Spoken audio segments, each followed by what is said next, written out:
Good evening, welcome to the second lecture in this year's series of speakers sponsored by the Nonfiction Writing Program in the English Department at Brown University.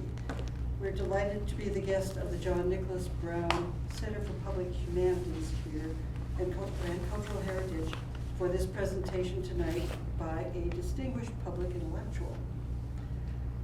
My name is Carol DeBoer-Langworthy, and I'm a lecturer in the Nonfiction Writing Program, which is celebrating its 20th year of existence next year. We're very proud of that. It is a three-pronged program that has grown and developed into a comprehensive undergraduate concentration and a track within the English department. Presently, courses are offered in varieties of academic writing, in the many stripes of creative nonfiction, including narrative history, in journalism, and in electronic or digital media. Our graduates find work on newspapers and other news outlets, in public relations and advertising, and as freelance writers of many hues. A number go on for advanced degrees and become teachers and professional authors themselves, and a few become public intellectuals. That trend, that recent trend actually, has inspired us to craft this year's nonfiction lecture series around a theme: writing diversity.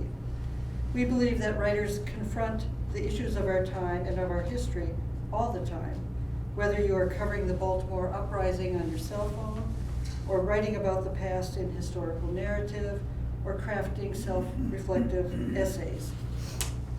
The hope is that this year's presentations may open up further conversations about issues of diversity and inclusion. We're grateful too for the University Office of Diversity and Inclusion for their support in this series, as well as the Dean of the College and other co-sponsors that are listed in the bottom of the brochure, the flyer that you may have seen.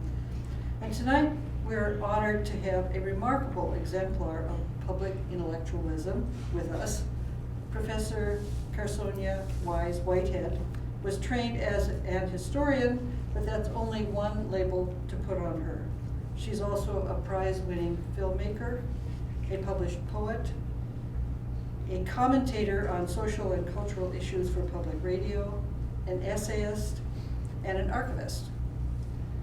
I first heard of her as a documentary editor, a practitioner of a subset of specialized scholarly editing that discovers, revives, interprets, and publishes documents of historical and cultural importance.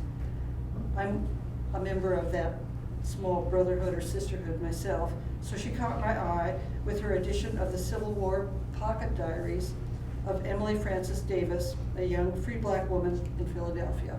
So this is the book that made me aware of Professor Whitehead. And then I've discovered that typically Professor Whitehead didn't stop with simply reviving Emilie Frances Davis.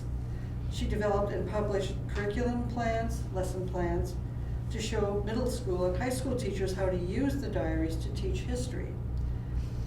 And that wasn't all. She also established an archive and a research center in the name of Emilie Frances Davis to collect and preserve the words and records of other exemplary persons whose lives had significance, including people right now. She became an archivist herself and began training others to gather, organize, preserve, and share records of people's lives, ordinary lives or otherwise. This proved prophetic, actually, as her home city of Baltimore exploded with the Freddie Gray episode, and her sons began marching in the streets. She has documented and meditated upon the Baltimore Uprising in public spheres and various media. But I can't introduce her without the requisite litany for introducing any scholarly person. Professor Whitehead graduated in history from Lincoln University, the first and oldest black university in the US, got a master's degree from the University of Notre Dame, and has been named a distinguished alumna of Notre Dame recently, a degree from the New York Film Academy, and then a doctorate in history from the University of Maryland. The list of her honors and fellowships would keep us here all night, So I'll concede the podium to Professor Whitehead now. Her topic is writing as an act of courage, an expression of reality, and a blending of the personal with the political. And books will be on sale, they are on sale right now, and books will be on sale after the talk in the piano room behind you. So please welcome Professor Karsonya K. Whitehead.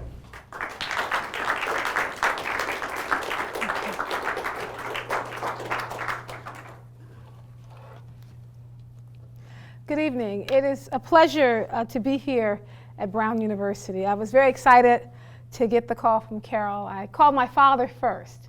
I always tend to tell him where I'm going to speak. And I was delighted to tell him, I said, I'm going to Brown finally, Dad.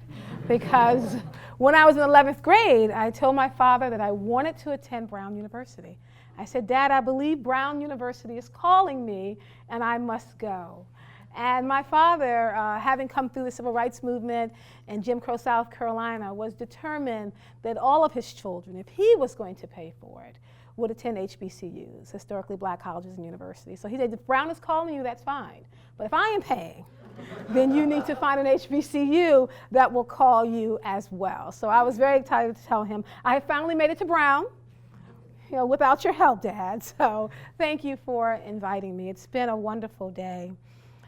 I believe that we must make a commitment to fight to help co-create the type of world that we need to live in.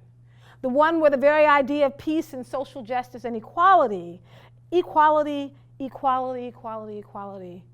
wholeness would be commonplace and widespread. We do not have the luxury to resign in the face of difficulties, or the luxury to pick and choose when our voice can be added to the wind of change. We must believe that every mountain wants to be climbed, every ocean wants to be crossed, and every dream once spoken out loud wants to be realized. As we approach the final push toward this election season, because I don't think at this time we can talk about anything if we don't frame it through that lens, I stand taller here knowing that I stand on the shoulders of truth. I stand side by side with justice, and I stand up rather than kneel down to questions about equality. I stand ready to lift as I climb, knowing that the view on the top is better if the space is shared with all those who desire to see. I stand here because Rosa Parks sat down, because Harriet Tubman ran, because Mary McLeod Bethune taught, because Ida B. Wells wrote, and because Dorothy I. Height organized, and because I am the descendant of enslaved black men and women who chose to survive, who chose to go forward rather than backward. So I honor them for the choices that they made, and I thank them because of them I can stand here. I recognize my privilege and I embrace the complications that come with seeking and demanding and claiming space in this country at this time and in this particular place. We must be the ones that we have been waiting for, and we must be the ones who take back our country from this very dangerous edge that it seems to be balanced on. My topic tonight is writing as an act of courage, as an expression of reality, and as a blending of the personal with the political. I write because I have to. I write because writing is as important to me as breathing. I'm talking tonight about this simple act, one of the first acts that we learn when we go into school, how to pick up a pencil and add our name to the wall. I'm talking about the notion of writing as a form of sisterhood, about using feminism as a shield and using our paper and our pen as a sword. I'm talking about using the methods that we have to rewrite this world. I want to begin tonight with a poem, and I'm going to sprinkle poetry throughout my talk in the hopes that you will join me and lean into this space of change as we embrace what it means to be different, to seek for equality and for wholeness. It is entitled Morning in America. And it is off this notion that came about during the time of Reagan about morning time in America. I'm spelling morning as M-O-U-R-N-I-N-G, as a time of weeping. And it is for the mothers of Tamir Rice and Tyree King. It is two young black men at the age of 13 who were shot and killed for the crimes of living and breathing and being while black and male in this country. It's morning again in America, and I'm at the edge of singing and crying and mourning out a black woman's blues song. So I take the day off, standing still to find myself, as these are not just my nightmares or shadows, only appearing to me as real. These are shared. These are ours. Morning time takes us all in. I've been up crying all night, writing all night, ranting all night, meditating all night, running back and forth, checking on my sons all night. The broken down souls of black women rarely get a chance to mourn. We rise again and again, thinking that if we don't, that if we stop, that if we just stood still, then the world would stop moving simply because we did. There are too many bodies and too many memories and too many bullets, too many marches, too many hashtags to properly mourn, to fully engage, to disconnect. So we bury these feelings. These feelings of fear, of pain, of mourning, of emptiness, somewhere inside of ourselves, and then we rise again. We who have been taught to follow the rules, learning early how to submit, how to swallow our pain, how to lower our chin, shield our eyes, and be still, very, very still. We raise our hands and we walk slowly toward the police. We kneel down at the feet of our oppressors. We lay on the ground with our eyes closed, holding our breath, screaming as loud as we can that we are not armed, knowing full well that in this country we are. Because black and brown skin is seen as a weapon. And they react in fear. But for us, it is not America at war that scares us, but America as war that keeps us up at night. And as the morning finally comes, bringing light into the dark spaces, we realize that in this country, with this skin, we are always armed and locked and loaded. And at the dawn of this new day, as we face the wind instead of running away, where we choose to stand and hold our ground, we reach out to our sisters of the yam and of shared pain. None of us chose this path, but we find ourselves at this place where we share and shoulder our pain. Sisterhood is a verb and requires us to be present, if not for ourselves, then for others. In the face of incredible pain, we greet the dawn, exhale, and then dry our tears. We reject the silence and choose to speak. We will bring back the morning to America without our tears, without our blood, without our sacrifice. That is why we are still here, as survivors who have chosen to survive. And we will stretch forth toward that morning and go forward to meet ourselves again. I've come to believe that our job as writers, as activists, as scholars, is to use our pen as a weapon. It is an action word, and we must choose to occupy the space and be engaged in the process. This is part of our legacy. It happened in 1848 in the middle of American enslavement. Elizabeth Cady Stanton and four of her friends met and had tea. And they complained about the limitations placed on their own situations and lives under America's new democracy. It had been about 70 years since America had fought to free itself from tyranny, and yet women were not yet included in any substantial way in this conversation. Though I would add that those of us who live on the fringes of American history, those of us outside the circle of American privilege, as women, as people of color, I would argue that we're always a part of every conversation, even if our voices are not included. What began as a simple conversation of like-minded folks over tea led to a convention to discuss the social, civil, and religious condition and rights of women. They met and drafted a Declaration of Sentiments, directly connecting the nascent campaign for women's rights directly to the American symbol of liberty. The history of mankind, Stanton wrote, is a history of repeated injuries and usurpations on the part of man toward woman, having in direct object the establishment of an absolute tyranny over her. To prove this, let facts be submitted to a candid world. Now, what is interesting about this group of European women speaking and writing about their treatment is that it did not include the lives and experiences and perspectives of enslaved women, who were at this time considered to be property, who were subjected to rapes and beatings and suffering in silence for the entire world to see and bear witness. They drafted 13 resolutions, and all but one passed with unanimous endorsement. And the only one that was up for debate was the one for women's enfranchisement, the notion that women should be allowed to vote. Now, the story goes that the women were in an uproar, and they were arguing very loud about what should happen. And supposedly, the women did not stop arguing until one man stood up.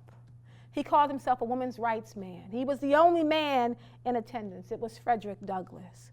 who stood up and he said, suffrage is the power to choose rulers and make laws, and the right by which all others are secured. These women set out to change the world, and they rewrote history, and I would argue herstory. That is the power of the pen. That is the notion that writing is an act of courage. And it is exciting to stand here knowing that we stand tall as women because of people like Victoria Claflin Woodhull, the American leader of the women's suffrage movement who ran for president, and Shirley Chisholm, who ran in 1972 as the first black woman for president, and Geraldine Ferraro, who in 1984 was the first female vice presidential candidate representing a major American political party. I would argue that this is what it looks like when we use writing as an act of courage. It's what it means to be an activist writer. You look at the situation around you and you commit to the long-term struggle for equality and for justice, not just for yourself, but for everyone. I like the way that Roxane Gay defines it in Bad Feminist. In it, she gives feminists and women permission and encouragement to simply be themselves. She writes, no matter what issues I have with feminism, I am a feminist. I cannot and will not deny the importance and absolute necessity of feminism. Like most people, I am full of contradictions. I am a bad feminist. I would rather be a bad feminist than no feminist at all. Well, when I think about that and I think about my own work as a writer or as a black mommy activist, which is what I call myself, I know that on good days I am a strong black feminist writer, rising and meeting every challenge, walking forward toward our brave new future, pulling folks along who would rather keep the world in a neat and small races and sexes and classes box. But then I have my bad days, and I put on my black feminism like a blanket. And it both covers me and warms me and protects me. I would rather be a bad black feminist than no feminist at all. Feminism for me is directly tied to the writing that I do. I center my voice in the middle of my life. I write history from my perspective. I look at what is happening in the world and I seek to write it down, knowing that if I don't, I will forget it because it's happening so quickly.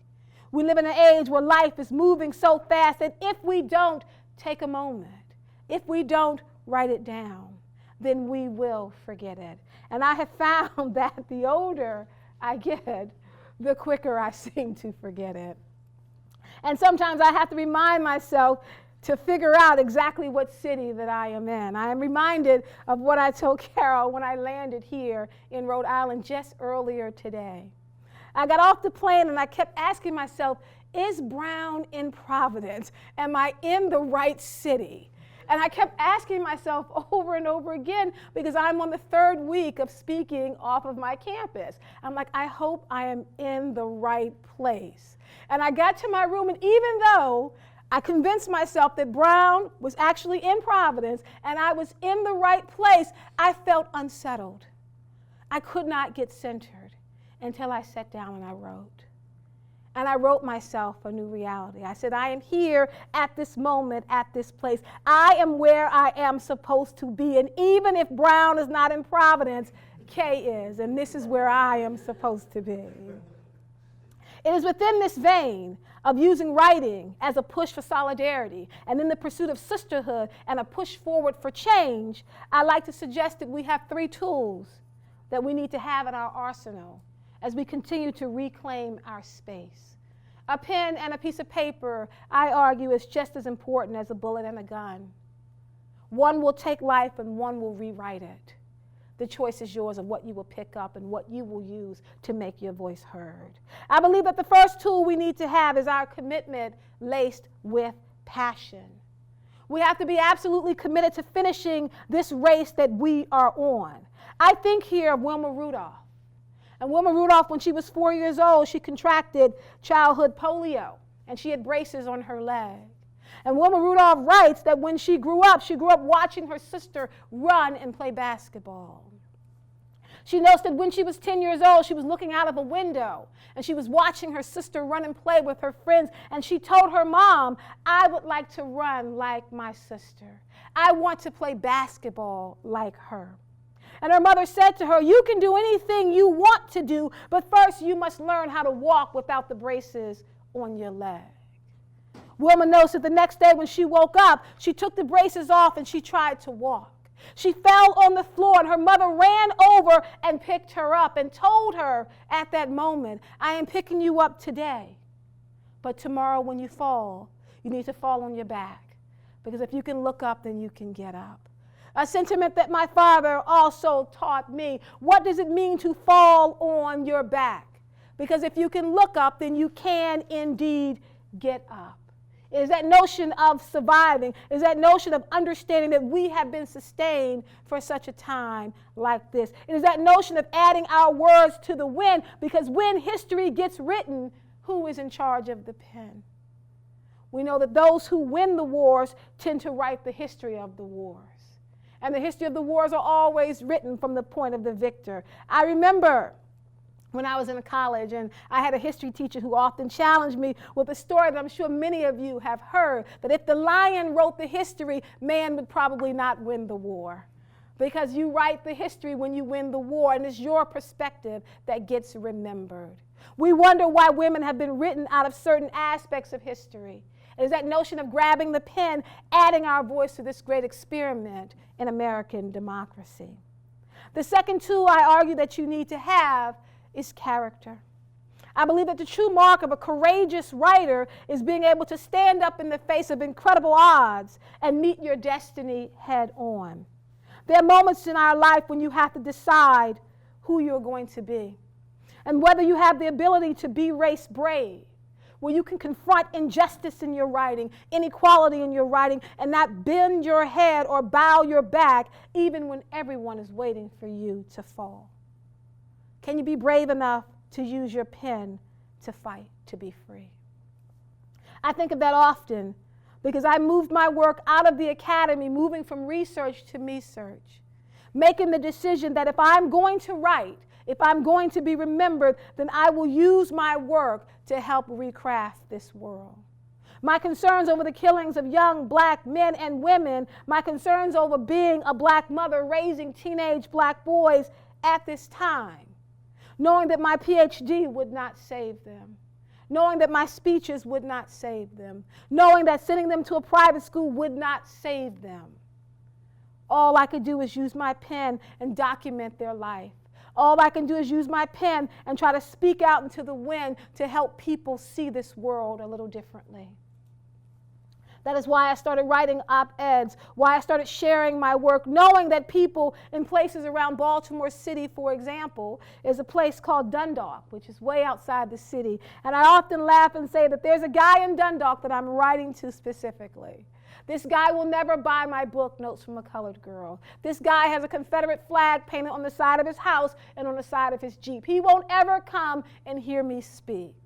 But this one guy in Dundalk would pay $1, go get the Baltimore Sun, open it up with his cup of coffee, and hopefully see my op-ed there. I will find a way to get my words into the minds and hearts of this one guy in Dundalk, if that is what I must do to try to recraft this world. Dr. King once said that it's not where a person stands in times of comfort and convenience, but where they stand in times of controversy and confusion that shows you who they are. Maya Angelou wrote that when people show you who they are the first time, you need to believe them. So do you know who you are? Does your writing reflect the way you see the world? Audre Lorde once said, "I have to learn how to dance in time for the next party. My room is too small. Suppose I die before graduation. They will sing sad melodies, but finally tell the truth about me." I read Audre Lorde's work a lot when I was in college, particularly the cancer journals. Her documentation of what it was like to fight against the cancer that was racking her body and the cancer that kind of permeates throughout society. As a black, feminist, lesbian poet, she says there's cancer every time she goes to speak. There's cancer every time she writes something down. There's cancer every time she moves throughout this world. The cancer is both around her and inside of her. And so she's going to write herself a new world. And that's what she documented in the cancer journals. That first step is then telling the truth about ourselves in our writing. The second step, I would argue, is accepting our limitations. I know that the work that I do won't change everyone. I understand that there are limitations to what I do, limitations to the places where I'm invited to speak, limitations to how my words, both spoken and written, are taken by people. I understand and accept those limitations, but I write them anyway. I speak them anyway. To be able to speak our truth in power and with passion. To be able, as Michelle Obama said, to go high when they go low. And I enjoyed when she said this, and I'm sure many of you heard this as well, that when they go low, we go high. Well, I've added an addendum to that, that when they go low, you go high, except when going low is the only way to beat them. Sometimes you have to go low with people to get them to change. I have noticed that sometimes going low means I go into places I'd rather not be. I go into environments knowing that the odds are stacked against me. I go and speak in places where I know I am before a hostile crowd. I go low with them because sometimes we have to be willing to drag people from the darkness into the incredible light of change, into the incredible light of the world that some of us believe needs to happen. So we commit ourselves to finishing the race. We know that we must understand who we are and the content of our character. And then we have to believe that we're fighting for something and in something that is bigger than ourselves. When I was younger, I was absolutely convinced that the world revolved around me and that everyone was just too stupid to realize it. I believe that people woke up, and I believe they thought about me before anything else. And I remember telling my professor when I got to college, is there a way that I can major in myself? I said, I think I'm pretty interesting. And I think people might find me interesting as well. When I look back on that today, I look back and laugh at my naivete. I read my journals from my first year in college, trying to figure out why I thought the world revolved around me, why I thought I was the center of the world, and actually having to convince myself, through research, through writing, that the world actually revolved around the sun. And then telling myself that I didn't have to be the sun in order to shine. Didn't have to be the sun in order to change the world. I find it funny today that we're raising young people who have the same ideas, that they are the center of the world. But the difference is now they can show you and they can document it through every form of social media. I am the center of the world. Look at me on Facebook and look at my dinner. I'm the center of the world. Look at me on Twitter. Look at my new shoes. I'm the center of the world. Look at me on Snapchat. Here is me with my grandmother. Look at me on Instagram. Here I am. I'm not feeling well today. I am the center of the world, and you are simply the audience paying tribute to me. That we have created a world of specialness where everybody is the center of their own universe. So instead of living in the world and documenting the world, we're simply tweeting about it. We're simply Facebooking about it. And when I talk about using our power to rewrite the world, I'm talking about more than just a Facebook status. I'm talking about using your pen to make a difference. Dr. King absolutely nailed it when he said that you don't have to see the whole staircase to take the next step. You simply have to trust yourself, knowing that you know the way. Wilma Rudolph, who I mentioned earlier, learned how to walk without the braces on her legs. She then began to run without the braces on her legs. She asked her mother, how fast do you think I can go? Her mother said, you can go so fast, I'm sure you can probably fly if you believe that it's so. Wilma Rudolph went on to win 4 gold medals in running at the Olympics. And they asked her, how does she go from having childhood polio, braces on her leg, to winning 4 gold medals for running? She said that when she lined up at the starting line, she had her mother's voice in one ear and her grandmother's voice in another ear. And their voices and their words carried her to the finish line. She wrote about this. She said she wrote it down so she can go back and read it over and over again. That is the power of the written word. You capture that moment and then you can share it with yourself and with others over and over again. It is this faith and this stubborn belief that things are going to get better that is carrying us to write about what's happening at this time. I think of my history as someone who comes from a family of people who have been disenfranchised and disempowered, who have been overlooked and ignored, underpaid and underrepresented. I come from a history of people who simply had paper and a pen. I have my grandmother's papers and I read them to see who she was. I read them to figure out how she chose to go forward. I have her papers because that was all that she could leave me. When she told me, I have no money to give you, I have no diamonds, I have no jewels, all I have is the power of my words on paper. And the power of her words on paper are read by me, kept by me, used by me to push myself to go farther. That is why I fight. That is why I write. And that is why, as a black feminist, I keep moving forward and remain grounded in the absolute rock-solid belief that there is something bigger than me, and understanding that I have been sustained for such a time as this. So being committed to finishing the race. And the race that we're talking about is the race that comes across in our writing. Using our writing as an act of courage, understanding that the words we write are not for ourselves alone. I have been keeping journals since I was 10 years old. I would come home from school with my mother and I would want to share with her everything that happened to me during the day. And from the time I got out of the car to the time when she picked me up. Because I figured she wanted to know every minute of every hour of my entire day. My mother had 4 kids, me included, and she did not have time for me to go hour by hour to give her a rundown of my day, from what I ate for lunch to how I didn't like the students in my class. She's the first one to give me a journal. She said, what I'd like you to do is you write down the details of your day, and then we'll get together in the evening and you give me the highlights, because I'd like to share in that moment with you. But she's the one that taught me the importance of the written word. She's the one that taught me why it's important to ground myself in my own writing. I look back now at my over 30 journals that I've had since that time, that every place I've ever visited, every struggle I've ever had, every challenge I've ever faced is documented on paper. What do I do with them? Why do I have them? There are times when I go upstairs and I pull out my journals to remind myself of what struggle really looks like.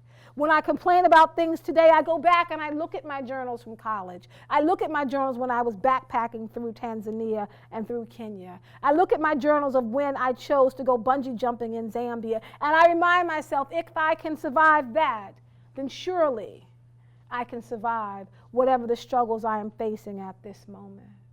It is interesting to think that the power of our pen can be so incredible. It can be so life-sustaining. It can be so fulfilling that it keeps us afloat when nothing else can do that. Last year, I wrote my sons a poem coming out of the Baltimore Uprising. We moved to Baltimore 14 years ago.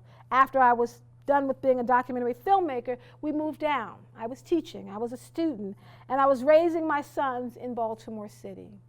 A place that has quite a few challenges, a place where I wanted to go, get my PhD, become a scholar, and then look to create a world of safety and of comfort for my boys, along with my husband. This changed, of course, when Trayvon Martin was killed. And my sons reminded me that the things that I had talked to them about that were not being reflected in the world. I had protected them. I had shielded them. I had written about their lives without preparing them. I did not tell them what it meant to be black and male in America. I then had to apologize to them for not preparing them for the world that they were now living in. I had no idea that it was coming. When Freddie Gray was killed in Baltimore City, my sons made the decision that they wanted to be involved in the marching. They wanted to be involved in the struggle. I had been writing about it. I had been writing op-eds. I'd been training people, talking about Black Lives Matter, and my son said, writing is not enough. Teaching about it is not enough. At some point, you have to put your body on the line to fight for what you believe in. It was very frightening for me to hear my sons at that time at 13 and 12 making decisions to want to go out and struggle, making decisions to take the words that I had written about and actually put them into action. They were telling me, of course, that when you have faith and when you go out and you have action, that's faith in motion. That's what faith really looks like. Going out and being willing to test your faith in any situation. We marched for 10 days. Every single day I would pick them up from school and we would go to Freddie Gray's neighborhood and we would march until the evening. They were doing their homework in the car as we were traveling across town. We would park and we would march until the end and then catch a cab back to our car, day after day. And I remember my son saying, is there any end in sight? What does the end actually look like? And they began to write even more. They said, we want to write ourselves a new world. Maybe if we write this world and we put it on paper and we share it with people, maybe they will see the world we're talking about. The poem I want to share with you is called Songs in a Key called Baltimore. I wrote this poem for them and we made copies of it. And we took the poem out one day when we were marching through Freddie Gray's neighborhood.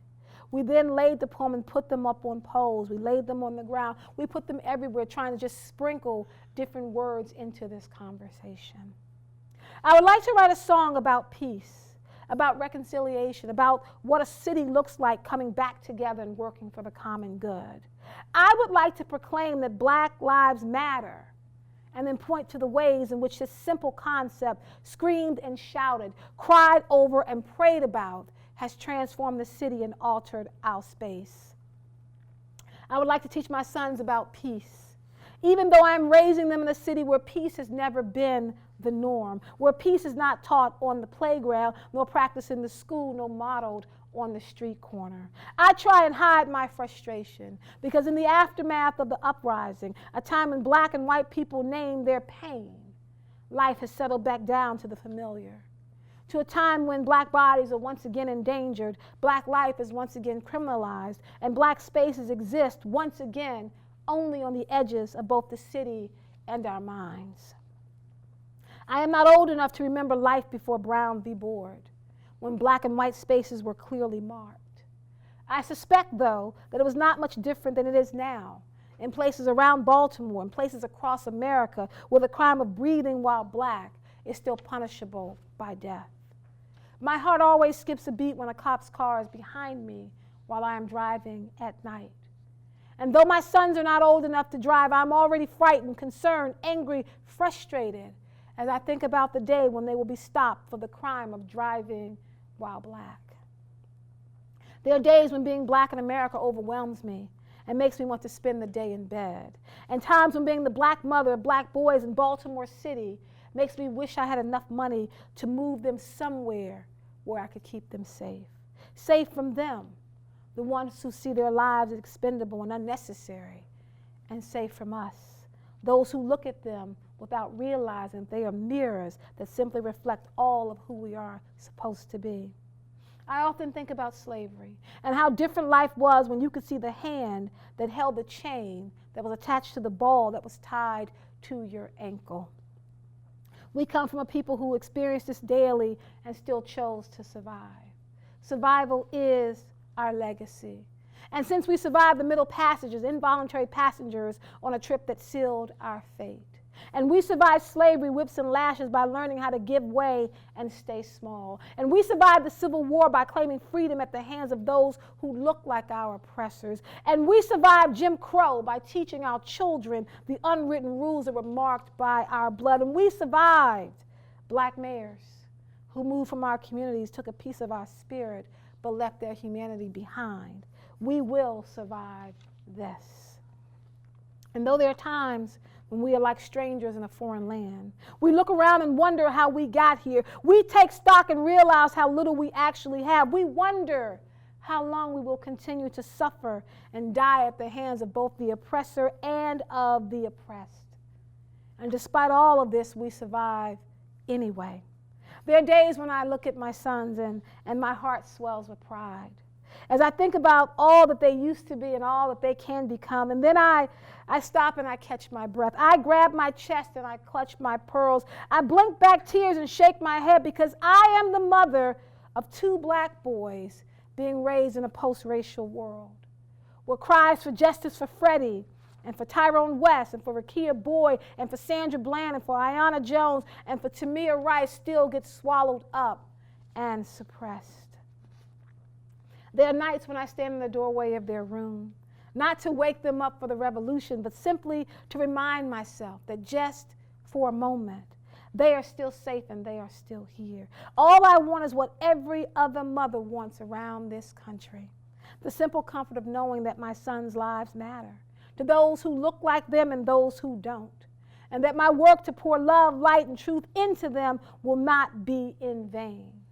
And with this very simple truth, as my songs of peace get lost in my never-ending cries for justice, I know we will survive. We will rebuild. We will move on. Survival is our legacy, and surviving every day in this racist and unjust system is our goal. There's a place, I believe, a place that exists beyond our current reality, beyond our unfulfilled dreams and broken promises, beyond poverty and crime and illiteracy and abuse, beyond the wage gap and domestic violence, beyond comments about our clothes, about our bodies, a place that exists only at this moment, either in our dreams or on paper as we write them out, a place that we can only get to by fighting. And as I read once, the words of an enslaved woman who said, if you can't fight, then kick, and if you can't kick, then bite, but you must not give up.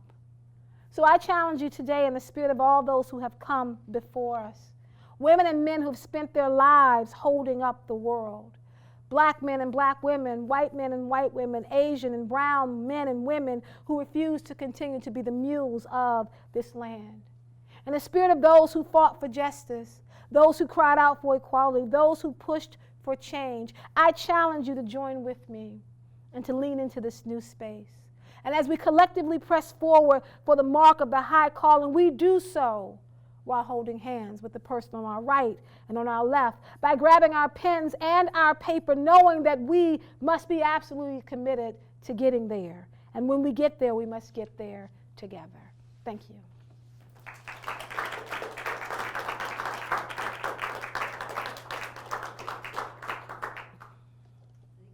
you. I hope that you will take a few questions. Yes.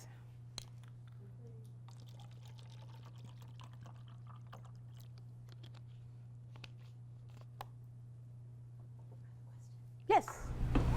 You spoke both of describing the world as it is and of imagining the world as it could be, and I'm wondering what you could tell us about using the first as a tool for the second. Does that make sense as a question? It does. So describing the world as it is and imagining this new world. Yeah. This new world, well, I think what's interesting, that when I describe the world as it is, I know I do it from a perspective of using intersectionality. I know that I describe the world as a black woman of a certain income level, as heterosexual, as cisgendered. I know that all of these perspectives inform the way I describe the world. And so I'm cautious sometimes when I seek to write out a new world, to imagine what the world will look like. I know I'm imagining it from my perspective. And so that is a limitation of the work that we all do. But I try to add my voice with other people who are thinking about, what does equality really look like? What does justice look like when it's lived out loud? What would happen if we imagine a world where people are kind and there's peace and there's happiness, and we seek to have our children to be whole and educated, and we center their voices? What would that world look like? I don't know. I just know the world we're living in now is not working. I know it's a very difficult situation to live in this world and to move through this world with a certain skin color, with a certain gender, with a certain income level, with a certain sexual orientation. That is the world I'd like to reimagine. And I know with reimagining it, I can't stop there. I must actually work to make that world possible.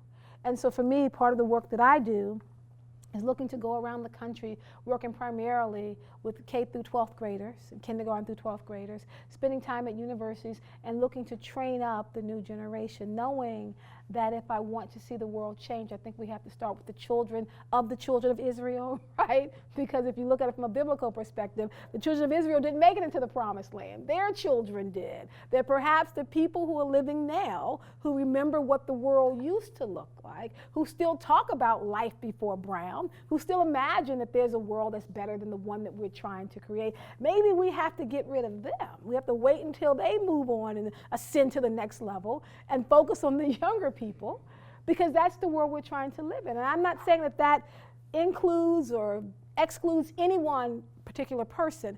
I'm saying that this new world we're talking about, it has to be different. And for some people, the memory of this better America looks like a place we don't want to go back to. Not everyone.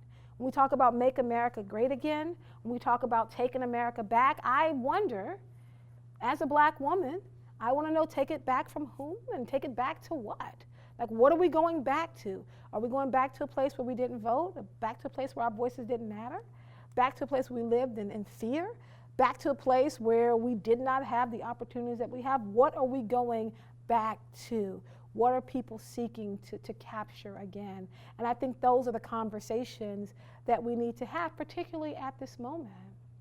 What's interesting is that in Baltimore City, in addition to my work in the Academy, I also have an op-ed column with the Baltimore Sun, and I am a guest commentator for the year with WYPR, which is our NPR news station. And my whole role this year is to look at Baltimore, look at the world, and talk about what is happening, and use my column to raise some of these issues.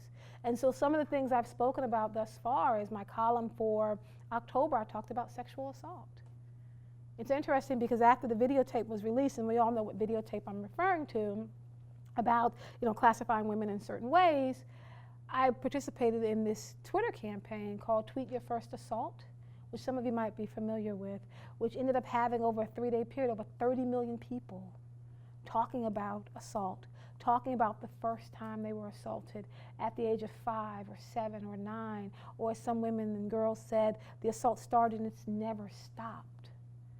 And then having the pushback from some on Twitter saying, well, why didn't you report?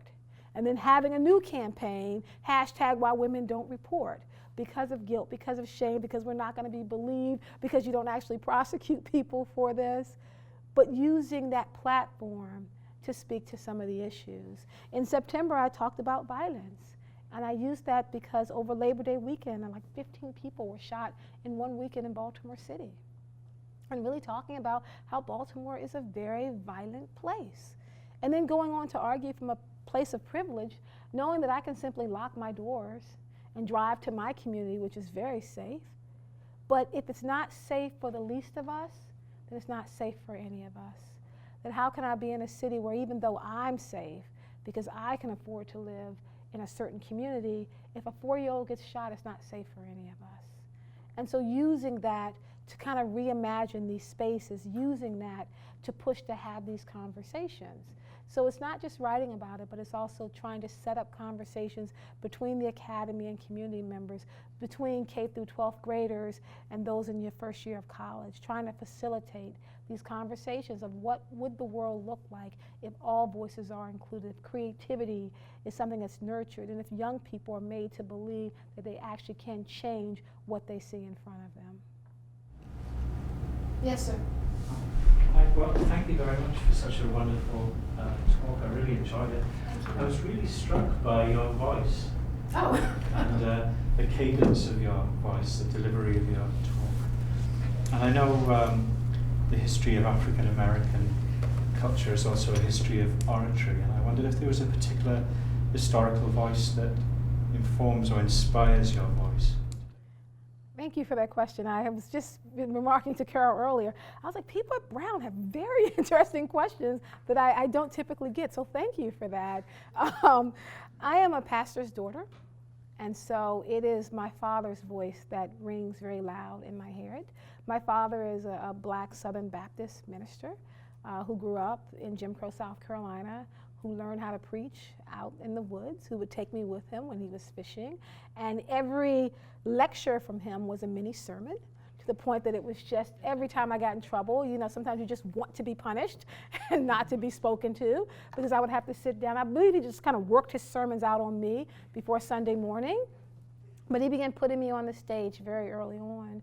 At 2 and 3 years old, he would bring me up to the pulpit and kind of lift me up to the mic and have me recite the books of the Bible or have me share the scripture that he had me memorize very, very early on. So my father always thought I would become a preacher, and I think he was training me for that early on. So that's what rings in my head. The style that was honed was just listening to him and seeking to copy him, because my father has a beautiful, beautiful preacher's voice. He can sing and I can't, so he brings in singing, which I won't do. But if you were to play kind of a tape of me and a tape of my father, you would hear the similarities. And I think that part of, I guess, the cadence that you're talking about is trying to find a way to use what I believe is my only built-in instrument. I can't play the piano, I can't sing, but I have this voice that I know that I can play around with and hopefully use it to touch people in different ways, and taking that as seriously as someone who practices the piano. Like, I practice in the mirror, I work on it, I try to get better, because I believe that that, for me, is a tool that I have to try to seek to bring about change. Yes? Could you talk a little bit more about the use of social media with your work? Mm-hmm. So I teach in the Department of Communication as well as in African and African American Studies. I have a very, very large social media presence because I like to share my work across mediums. So in addition to, like everyone else, you know, you have Facebook and your Facebook fan page, but I also use Twitter and Instagram and Snapchat. I also have a blog and academia.edu and LinkedIn, and I share my work across all of these platforms. So when I release an op-ed, I do an op-ed that kind of gets worked out first on Facebook, and my Facebook friends actually got thanked in my book RaceBrave because I would work something out on Facebook, like, oh, this is where I am, this is what I'm thinking about, and then people started chiming in and kind of doing this crowdsourcing work of helping me to edit. And so then I began to take seriously that notion of having many voices involved in your work. I use Twitter in my classroom. My students must have a Twitter account, and Twitter is how they reach me. Twitter is how they share their work. Twitter is how they comment in class. I keep a running, you know, account of what they're saying and use kind of social media as a tool to do this. I believe that social media is a very powerful tool. I mean, it is a place where we can collectively organize. We saw that most recently with Black Lives Matter, that Twitter and Facebook are places that you can organize, not just about food and clothes, but where you're going to be marching or sharing stories about what is happening across the world. And so I actively use it. I also spend a lot of time on social media because I think that I have to be the one to craft my own legacy. And what I mean by that is that I'm constantly looking for what is being said about me. Am I adding my voice? Is this what I meant to say? What videos are being shared about the work that I do? So if someone tells my story, I want them to be clear about where I stand. And so I'm very cognizant of that as I move throughout the world. It's interesting because even this morning, before I took a plane to come here, I was in the back of the cab and I was taking pictures in the back of the cab, and I went on to my Facebook to post. I typically post first thing in the morning to say, I think I put, like, I am in the back of yet another cab, heading to take yet another plane, to go to yet another university, to give yet another speech.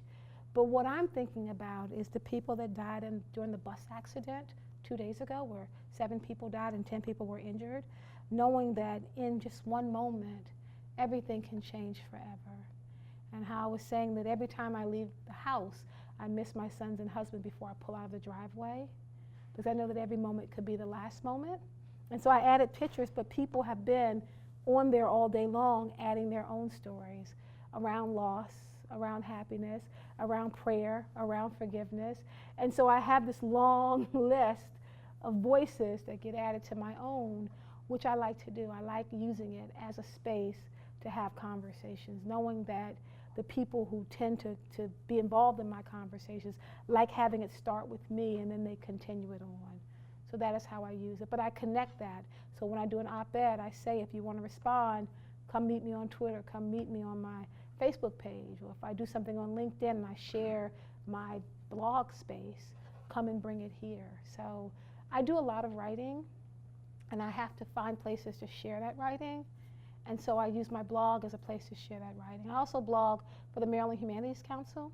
I do a blog space called A Writer with Writers, where I interview a different writer every month. And so I just have to find a space to share my work, and social media gives me a number of different venues to share it. Yes? Hopefully this doesn't sound silly. Oh, no. To what level or what degree, if at all, could you attribute or blame the misogyny, the violence, the inspiration for perhaps poor behavior that you typically hear in a lot of hip-hop music and how it's influenced on the community? Is that at all, do you feel it's at all to blame on both sides, whether it be the white police officer getting ready to pull somebody over or the individual who doesn't mean that they're a robot and they're going to do what the music says, but hopefully my question makes sense. No, it's not. And I like to break that question up into, because I feel like there are two questions there. One is around the misogyny, which you talked about, and the second was around police brutality. Neither one of these things began when rap music was introduced, right? The misogyny in our culture has been around, I would argue, since the foundation of our culture was kind of laid down. We had rape and miscegenation that happened throughout American slavery with plantation owners. We had it happening in the 40s and 50s. So rap music, even though it seems like it's such a huge part of our culture, is relatively new. If you talk about, you know, the long arm of history, rap music was introduced as a way for young people to express themselves. And I say this to be very transparent so you'll know the perspective I'm coming from.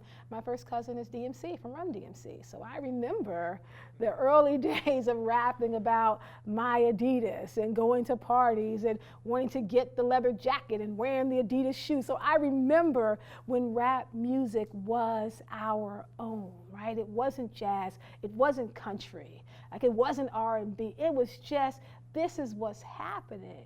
And I believe when they argued that rap music was, and still is in many ways, the CNN of the ghetto, because it did shine a lens on this particular situation. I know for many rappers, I don't know every rapper, but for many rappers, because, you know, I guess there's another point of transparency. I was an MTV producer for about 10 years, and I produced MTV Jams and the Matt Penfield Suite, and I produced Puff Daddy's House. So I have a lot of history with rap music.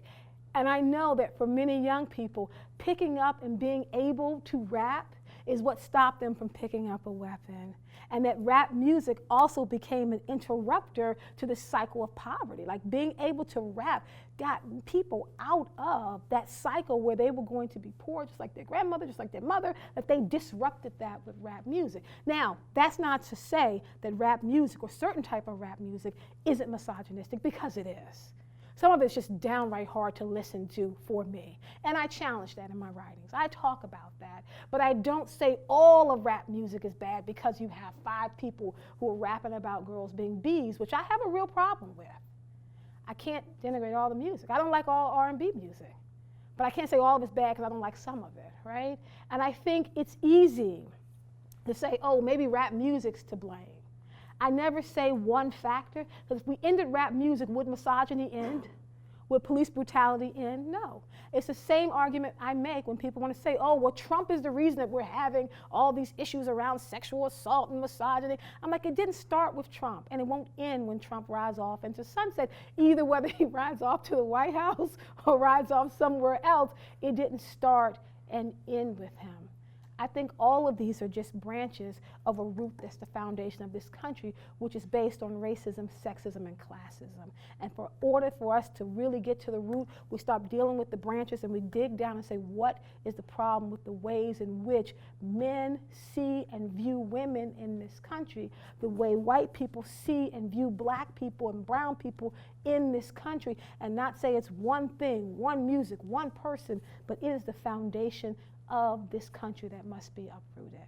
So I am a fan of some types of rap music.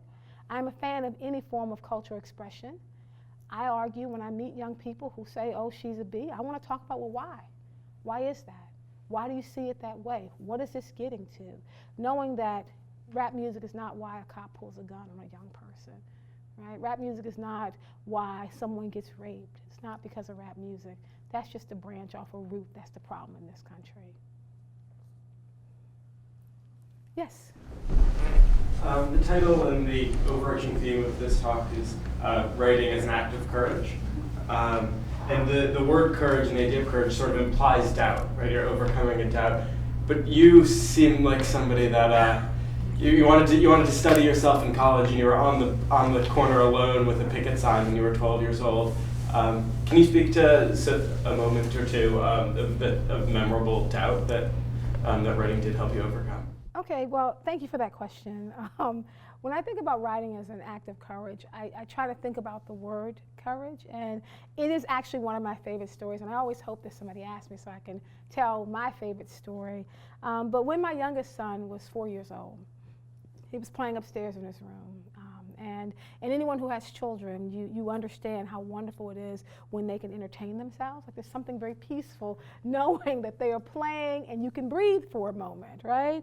And so he sneezes and he yells out, "God bless you, Amir." So I brought him downstairs because he was by himself.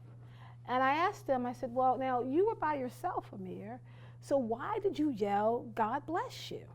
And he said something that was profound for me. He said at 4 years old, "Mommy, sometimes when you're by yourself, you gotta bless yourself." And I'm like, you do. Like sometimes when you are by yourself, you have to bless yourself. Courage for me means being able to bless yourself. That even if they don't see the value of your work, they don't see the value of your art, they don't see the value of what you're doing, you have to be able to bless yourself. I am telling, he's 14 now, and this is a favorite family story, but I wrote that down. I put it up throughout the house so that whenever my sons got down, I would say, "Don't, you gotta go say it." And they would say, "God bless you, Kofi," or "God bless you, Amir." And then I would say it to myself. And so when we were going through Freddie Gray's neighborhood, I kept saying, "God bless you, Kay," because I was actually afraid. I was afraid because I didn't know what was going to happen next. When we were downtown, I didn't know what was going to happen. When you had a number of white guys coming out of a bar and throwing beer cans and yelling the N-word, I didn't know. I just know I had my sons with me and I had to get them out of there. And "God bless you, Kay" is kind of what helped me. This notion that I have to be able to bless myself. I have to be able to have those moments where I can stand up and be courageous, even if I don't know what the end is going to be. And so I know that that's one instance when this notion of being courageous helped me. I think of another instance, and this is before I had children, but I remember when I talked about earlier about backpacking through Kenya, I made a decision to go down to Zambia and go bungee jumping over the Zambezi River. Now, no, my parents weren't with me, so I was just, young and stupid, right? Just assuming I would be protected. And so I made my way from Kenya down to Zambia, and I remember standing there on the end of the bridge and having the guy explain that, you're gonna leap off. It's like a 110-foot fall, right? And your face is gonna come close to lightly kissing the water. And then you're gonna hang there. And then the boat's gonna come after a minute to get you and cut you down, which just sounded just insane to me. But I'm standing there in all the gear, and I'm standing on the edge. And every fiber of my being said, "Get down." I'm afraid of heights. I'm deathly afraid of heights. So I'm looking down. But people were yelling, "Jump, jump, jump. You're in the way. Jump, jump." And so I jumped. And I remember when he cut me down, he said, "Well, how do you feel, right? This is such a ride for you." And it was at that moment I said, "Wow, I feel so stupid." Because here's a moment when I wanted to walk away, and I didn't because everyone told me to jump. And so that, before I had kids, was a courageous moment for me. Can you walk away even when everybody is yelling for you to jump? And I've taken that lesson and I try to ingrain it as much as possible into my sons. And I saw the manifestation of that with my 4-year-old. This is my younger son. Most of my stories are about him. But when he was 8, he was at a pool party. And all the kids like to go up on the high dive and everybody's jumping off one by one. And he goes up on the high dive and he's standing on the high dive and he doesn't want to jump. I'm telling you, I had flashbacks to Zambia. I mean, I had real serious like PTSD flashbacks. And the kids were yelling, "Jump, Amir, you're in the way, jump, Amir." And I remember watching my son stand on the end of that high board, and everybody's yelling, "Jump, jump, jump." And he turns around and he walks and goes back down the stairs. And I started crying because I said, wow, he did something at 8 that I couldn't do at 19, 20. He didn't want to jump, and he chose not to do it. And I told him that one decision, that one skill will serve you well. Can you walk away even when everybody wants you to jump? So the courage I see manifested in my life is the courage I see kind of coming through the decisions that my sons make. Even though I would argue that I did it all wrong, it's exciting for me to see them make better decisions, knowing that for black boys in America, the stakes are higher. Like, you gotta make better decisions because there's much more at stake and the losses are too great. Yes?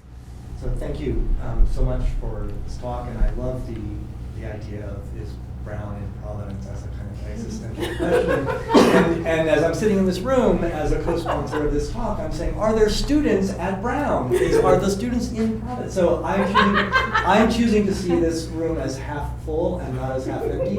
Although as a co-sponsor, I'm a little bit embarrassed that we haven't filled this room for your talk. But so that's just one thing.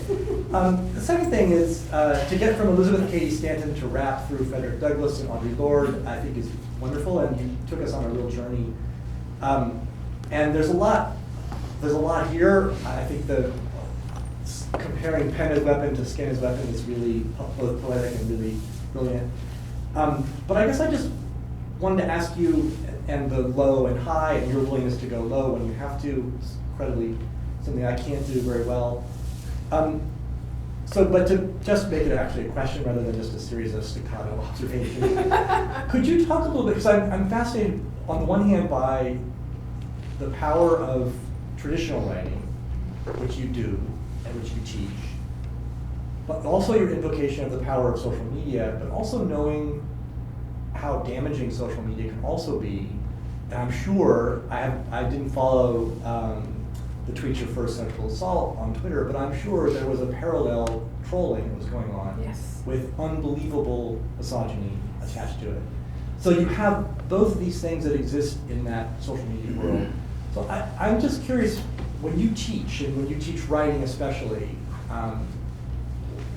would you talk a little bit about the process of teaching writing, and particularly, I guess, in a world that feels to some of us like it's becoming less literate and more coarse and less invested in the poetics of language, not to say nothing of its political power, as social media becomes more. I don't know. I'm just curious to hear you talk a little bit about the process of being a writing teacher for young people or old people at all ages. Okay. So I do a little bit of both. I teach writing in my classroom at Loyola, where I have my students keep journals, and they must keep journals separated into 4 parts. So one is they have to document all their projects. Every project in my class, you have to document your process. I want to know kind of the metacognitive work that you did to get to the end result of a book report, or to get to the end result of your PowerPoint. And it's the part that they hate. Like, they hate the metacognitive part of it, when they have to think about thinking. But they have to do it. They have to mind map, they have to write it down, and they have to document every step. They also have a section in there, a section on reflection. And so they received, on a regular basis, prompts from me to kind of imagine a different world. What would happen if we really start to see foreign policy as an extension of our own neighborhood, and not just as a neighbor who's far away from us in a different country? Would foreign policy be different if we think about our own block as a center of this discussion? And then to reflect on that, there's a section in there on diversity, and they're supposed to talk about these diversity moments when they happen. When you look around the room and you recognize kind of diversity in action, when you see people of color in the room and you bend your privilege to either amplify their voices or to give credence to what they're saying. And then the 4th section is when they must create themselves. So it can be poetry, it can be stories, it can be art. But there has to be a space where you can be creative on the page. And they have regular writing assignments. I found that my students every year, the writing is more challenging because now they're taking text talk and text speak into their papers. So your is now you are, and you is just the letter U. So the first paper is always red line edited and saying, okay, so you're not texting me, you're actually writing me. And we spend time kind of reteaching these basic skills, and it takes a lot of time. But I find that they work on it for the second paper when the stakes are higher. I also teach writing out in the community. And so I just did a project at the Reginald F. Lewis Museum where I worked with high schoolers, where they were writing poetry and setting the poetry to music. Everybody wanted to rap, and I'm like, that is great, except rap is a poem set to music. Let's write the poem first before you rap it. And so if you can't write it, then you can't say it. And that was really challenging for them, to write everything first and then be creative, and helping them to recognize that the hardest part of writing, in my opinion, is the editing. Like, you can write for days and days and just kind of, as I tell my students, throw up on the page and give me everything you're thinking of, you know, your menu, your order, your nails, everything. But it's harder to hone all of that to answer the 3 or 4 questions that I put in front of you. And so, do you know how to edit? I talk a lot, too, about the trolls. I just want to talk a bit about that because I deal with that a lot. Because that's the world that we live in, right? Because social media allows you to be anonymous. And so the things that you would never walk up to me and say, the names you would never call me in public, you can use the blanket of social media to say everything that you want to say. And so I get trolled a lot. And there are times when it goes too far. I mean, there have been cases for me when people have come on campus and they have been looking for me because they read some things that I wrote, whether through Facebook or through an op-ed, or they heard a speech that I did, and they have a problem. And they know what I look like, but I don't know what they look like, right? So that's one thing I have to deal with. How much do you expose yourself to the trolls? And because for me, the personal is political, then my life with my boys and my family and my job all get kind of melded up together. And that's kind of the difficult part of doing me search. Because there is no line. If I was just doing Black women's 19th century history, there'd be a line between Kay, the historian, and Kay, you know, the Black mommy activist. But because all my work melds together, a lot of times I know for my sons, they actually don't like going to speeches with me anymore. And I respect that, right? Because if people read my book, Letters to My Black Sons, well, then they want to ask my sons, on page 7, your mommy said, so their life has become kind of in spectacle, and so they can't be anonymous with that. And I understand that. And I tend to respect the boundaries that they want to put up when they're saying, part of our life is completely exposed because you're doing me search, but I'm not writing about my own life. So I think that's part of the problem when people begin to troll and people begin to use that blanket of anonymity to say things that they otherwise wouldn't say. I think it's very dangerous work now, that when you do anti-racist, anti-sexist, anti-classist work, it is dangerous now because people can simply find you. I have my students do an exercise around cyber footprinting, and I say, how many clicks does it take for me to come from Dundalk, right, to come to you? How many clicks? And some of them say, oh, 4 clicks, or oh, 5 clicks. I'm like, now how many clicks would it take for you to come from Dundalk to find me? 1 click. And you can come right to my office. So knowing that the world we live in is one that if you choose to actively engage with the issues that we're really struggling with, then you choose to put yourself in the public sphere.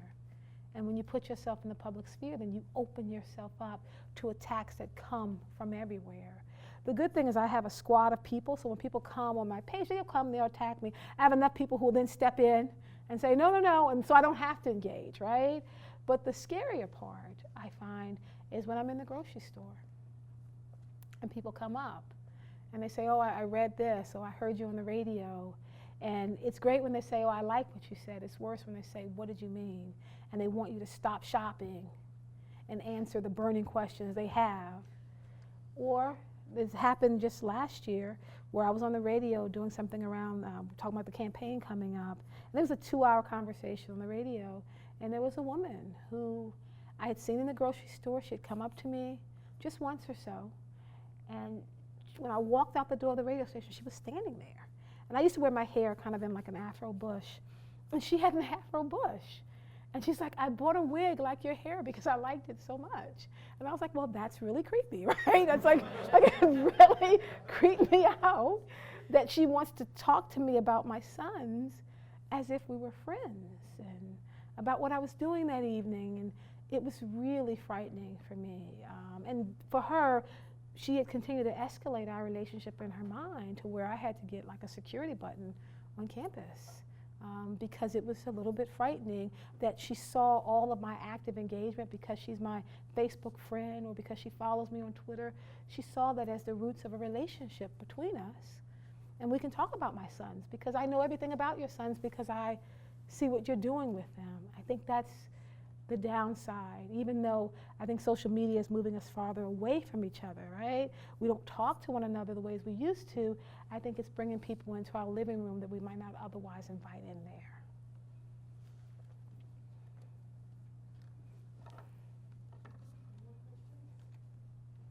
Then I'd like to close with a poem. I'm just going to, if I may.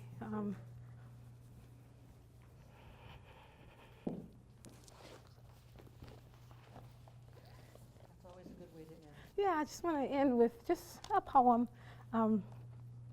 So the book, RaceBrave, is where I'm reading from. And RaceBrave is a book of poetry about Black Lives Matter, about the Baltimore Uprising, about the struggles of being a Black woman, thank you, sir, of being a Black woman in America and what that means. I would like to end with a poem that speaks of happiness and love and wholeness so that we don't all walk out of here angry, ready to burn down the world, because that's how I feel a lot of times. And in the book, it was actually going to be all poetry about Black Lives Matter and the Baltimore Uprising, and it was my husband who kind of urged me. He said, is there anything else? Like, you are one angry sister. Like, is there nothing to be happy about? I said, yeah, I'm very happy. I just don't feel happiness all the time. So I do have a section in the book, which is Black Love Equals Black Wealth, where I just added some happier poems behind things like the Baltimore Uprising and setting the city on fire. And I'd like to close with one of those. And this is one I wrote for my husband. And it has a quiet nod to Zora Neale Hurston. But it's called Black Love plus you and me equals Black Wealth. After tossing and turning all night, worried, fretful, concerned about our life and our bills and our kids, I sat up quietly, not wanting to wake you, not wanting your day to begin before it was time. You are smiling as you roll over, away from the peak of the sun through our well-worn shade. I watch you, still in awe of you, still in love with you. 17 years of laugh lines and gray hairs, and you are still my dream catcher. And my heart gets snagged every time I see you. But I am no romantic. Never dreamed of waiting for a man on a white horse to swoop in and save me. And I don't eat apples, so I never had a fear of being poisoned and needing a man on a white horse to swoop in and wake me. But you make me want to rewrite my childhood stories, substituting Cinderella for Shaniqua, Prince Charming for Leroy, lush green forests for concrete jungles, wicked witches for politicians, poison apples for crack cocaine, evil stepmothers who have lost their way for heartless mayors who have lost their way, attending late night balls in plump gowns and glass slippers for basement blue light parties and crop tops and Daisy Dukes. You make me want to believe that Black love is Black wealth, and that in the end, your love for me will be both an anchor that tethers me to your shore and a balloon that allows me to soar as I try over and over again to jump at the sun, just so that I can pretend to fly in the moment when I finally leave the ground. Thank you so much.